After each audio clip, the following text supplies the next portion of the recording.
Hey everyone, and welcome to the Jackson County office again. As always, my name is Katie Bell, and I'm the local foods and small farms educator.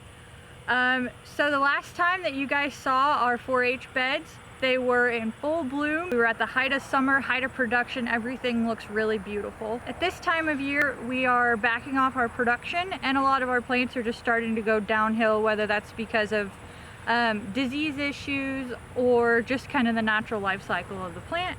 So now, as we enter our transition season, we are switching over to some cool season crops. And then we're also going to be doing some cleanup today where we're preparing our beds to put some of our cool season stuff out, which will include lettuce, spinach, kales, some of the Swiss chards, and any of the winter greens that you might think of. We'll try to get some of that out here this year.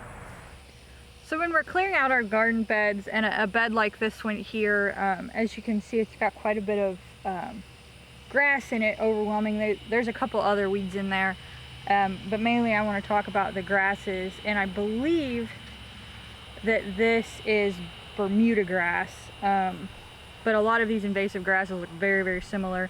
And one of the reasons that they're so invasive and that they spread so quickly across your yard or in a garden bed is because they have a couple of different ways that they're really efficient at propagating themselves. And so this is a piece that I removed, and this is these are the rhizome structures. So this white part, all of this white was under the soil, and you can see it has these big thick rhizomes that store energy and sugars for the plant to propagate. And then you can see that they're even growing a second plant off of the top.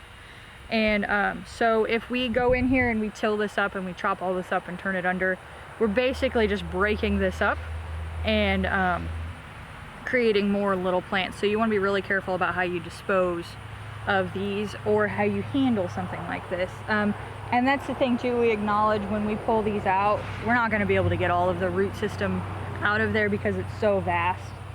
And so what we've try to do is, whenever it's really hot in the summertime, we can solarize with plastic, lay plastic over it, and seal that down really tight, and basically cook the vegetative growth over the top, which will eventually kill the root systems.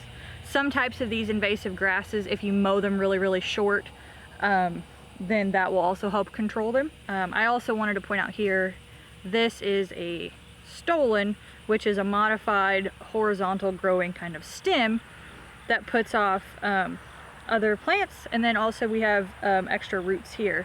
So if we were to take this, if we wanted to propagate this for some reason, we could take it and cut it at each sector, and then each one of these would essentially be its own little plant and rooting system.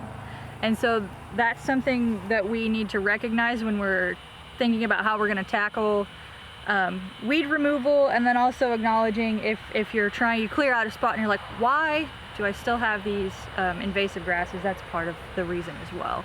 And so just kind of being aware of that and knowing what you're looking at can go a long way to helping you with your management and you know, future plantings. So another problem plant in this bed that we're dealing with is mint, and this is common mint.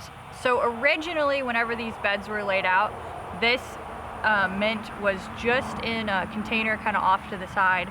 And as you can see, if you look around the raised beds here, we have mint everywhere now. And so this mint was not planted here. It came up on its own. We've actually tried to control it a couple of different times by either pulling it out, mowing it off, and it just keeps coming back. And so the reason that mint does that is that it seeds very easily and very rapidly, drops a lot of seed.